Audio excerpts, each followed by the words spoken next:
से सलाद की भी होगी एक कटिंग। ये देखिए बिल्कुल बारीक से मैंने प्याज काटे हैं, हाथ ही की मदद से काटे हैं। और इसके अंदर मैंने थोड़ा सा पुदीना भी काटा हुआ है क्योंकि ये डाइजेशन के लिए काफ़ी अच्छा होता है। चटनी में भी ये इस्तेमाल होता है। टमाटर कटे हैं और ये टमाटर काफ़ी हैं, बच्चे अक्सर निकाल के फेंक देते हैं। और हरी मिर्ची जो है उसको भी मैंने बारीक काटा है। तो ये हो गया सलाद। दूसरी तरफ जो मैंने आलू बॉयल होने के लिए रखे थे, तो आलू हो गया मेरे बॉयल। अब हम इनको छील लेते हैं। तो साथ में जो मैंने पकौड़ियाँ भिगो के रखी थी माशाल्लाह से, वो भी काफ़ी ज़्यादा फूल चुकी हैं इस टाइम तक। तो ये देखिए काफ़ी फूल गई हैं ये। और इसके अलावा मैंने ग्रीन चटनी, जो मैंने पुदीना वगैरह धो के रखा हुआ था उसकी मैंने बनाई है ग्रीन चटनी। शूट नहीं कर सकी हूँ। तो ये है मेरे पास दही है, ज़रूरत मैंने डालना है, ज़्यादा नहीं डालना। और ज़्यादा मैंने बनाने भी नहीं है, मैंने बतौर रेसिपी बनाने हैं। बाज़ार से आ जाते हैं जो कि हम खा पी लेते हैं। तो आज मैंने कहा कि मैंने आपको साथ ये सिंपल सी रेसिपी इसकी भी शेयरिंग कर दूं। तो मैं सबसे पहले आलू जो हैं इनको छीलती हूँ। आलू माशाल्लाह अभी भी गर्म है, तो इस तरीके से हम इनको लेंगे छील।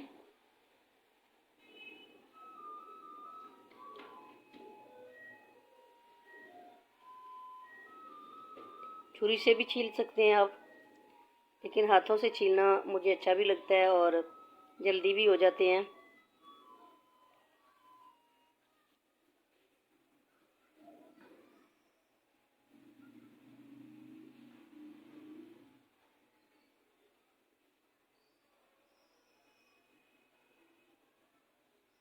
एक तरफ मैं इसके छिलके प्लेट के अंदर रख रही हूँ।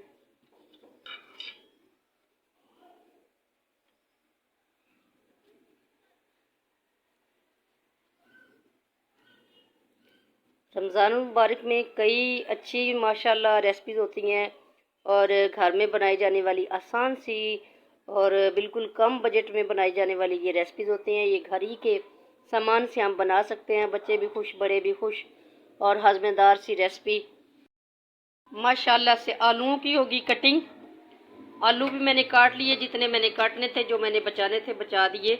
ये है प्याज और ये सारा सलाद वगैरह जो है जो कि मैंने बना के रखा हुआ है।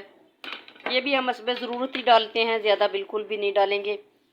तो ये सारी चीज़ें मैंने इसके अंदर कर दी शामिल, क्योंकि ज़्यादा प्याज डालने से इसमें पानी बन जाता है, तो ज़्यादा प्याज हम बिल्कुल भी ऐड नहीं करेंगे।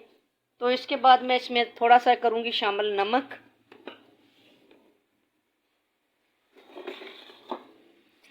नमक करेंगे हम थोड़ा सा शामिल।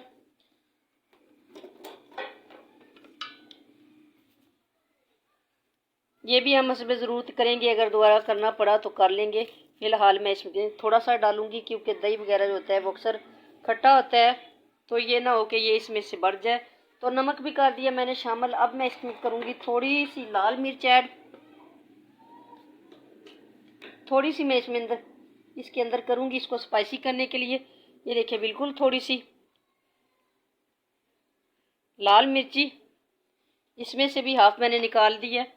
इसके बाद मैं इसमें डालूंगी चाट मसाला, जो कि मैंने बाज़ार से ही लिया हुआ है। तो चाट मसाला भी हम थोड़ा सा इसके अंदर ऐड कर देते हैं।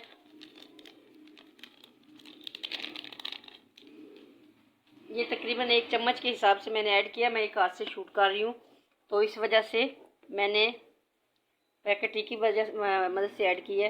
तो इसके साथ ही मैं इसमें शामिल करूँगी जो मैंने पकौड़ियाँ जो हैं वो बना के रखी हुई हैं।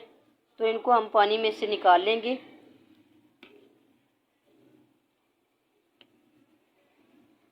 ऐसे सारी मैंने ये भी नहीं ऐड करनी। मैं आपको ये बताती चलूँ क्योंकि मैं घर में होती हूँ अकेली रोज़ेदार, बाकी सारे जो हैं वो बाहर ही अपनी अपनी शॉप्स पे या घर से बाहर जहाँ भी हो रोज़ा इफ्तार कर लेते हैं। तो मैंने अकेली ने फिर अपने लिए क्या इफ्तारी बनानी, जो बाज़ार से मिलता है उस पर शुक्र अदा करते हैं और इफ्तारी कर लेते हैं। तो सोचा आज मैं आपको ये भी रेसिपी दे दूँ। तो चले जी, मैंने इसमें ये भी शामिल कर ली।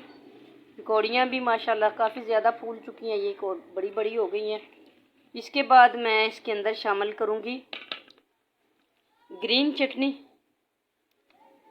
ये देखिए धनिया पुदीना और इसके अंदर थोड़ा सा मैंने अदरक और लहसुन भी ऐड कर रखा है, तो ये भी मैं थोड़ा ही डालूँगी। तो इसके बाद मैं इसके अंदर डालूँगी दही। माशाल्लाह से इसको मैंने मेल्ट किया है। तो मेरे अल्लाह की शान, उसकी रहमतें, उसकी बरकतें, उसकी नेमतें जो दी उसने हमारे खानों में, हमारे हाथों में, हमारे रिस्क में। उम्मीद करती हूँ आपको मेरी ये रेसिपी पसंद आएगी। अगर आपको ये मेरी रेसिपी पसंद आए तो प्लीज़ लाइक, शेयर, कमेंट्स और सब्सक्राइब ज़रूर कीजिएगा। और बेल आइकन को दबाना तो मत भूलना, क्योंकि नई आने वाली हर वीडियोज़ की जो नोटिफिकेशन वो आप तक जल्द पहुँच जाती है अगर आप बेल आइकन को प्रेस करते हैं। तो मोना कुकिंग व्लॉग में आज बने दही बड़े रेसिपी। उम्मीद है आपको ये रेसिपी पसंद आएगी। प्लीज़ लाइक, शेयर, कमेंट और सब्सक्राइब ज़रूर कर देना। और मुझे कमेंट करके ये भी ज़रूर बताना किस किस की ये रेसिपी अच्छी लगी, कितनी आसान और कितनी मज़ेदार सी। ये मैंने घर के बजट में से, मतलब कि किचन में से जितनी अशिया मौजूद थी उनमें से मैंने ये रेसिपी बना के आपके साथ शेयर की है, क्योंकि मैं आपको ये बताना चाह रही हूँ कि अगर हम मतलब कि टाइम पे बाज़ार से हमें कोई चीज़ ला के देने वाला नहीं है या हम नहीं अफोर्ड कर सकते, तो घर में जो भी चीज़ें पड़ी होती हैं हम उनसे अपना जो है वो टाइम पास बायसन तरीके से कर सकते हैं। तो माशाल्लाह से ये इतने जो है वो स्पाइसी भी नहीं बनाए मैंने, और इतने मैंने जो है फीके भी नहीं बनाए। और उम्मीद करती हूँ आपको ये रेसिपी भी पसंद आएगी। अगर आप स्पाइसी पसंद करना चाहते हैं तो आप मज़ीद मसाले इसके अंदर ऐड कर लें। अगर आप इसी तरह के फीके रखना चाहते हैं, कम मसाले वाले, तो फिर ये वाला मसाला जो मैंने ऐड किया है वो बहुत ही बेस्ट है। तो चटनी थोड़ी सी हम और ऐड करेंगे। और इसके अंदर मैंने थोड़ी सी ऐड की है क्या, अजवाइन। किस लिए कि अजवाइन गैस जो है उसके लिए काफ़ी अच्छी होती है। तो रोज़ेदार जो है उसके लिए इस तरीके की चीज़ें, इस तरह की चीज़ें माशाल्लाह बननी चाहिए घरों में। और उम्मीद है आपको मेरी ये रेसिपी पसंद आएगी। अगर आपको रेसिपी ये पसंद आए तो प्लीज़ लाइक, शेयर, कमेंट और सब्सक्राइब ज़रूर कर दें और बेल आइकन को ज़रूर प्रेस किया करें। और जिसने भी ये मेरी रेसिपी ट्राई करनी हो या की हो वो मुझे अगर कमेंट में बताएगा तो मुझे बहुत ही ज़्यादा खुशी होगी कि आपके कमेंट्स पढ़ के दिल को खुशी होती है कि कोई तो हमें तवज्जो दे रहा है। तो प्लीज़ प्लीज़ प्लीज़ आपसे फिर भी मेरी यही गुजारिश है कि मुझे लाइक, शेयर, कमेंट और सब्सक्राइब ज़रूर कीजिएगा। अल्लाह हाफिज़।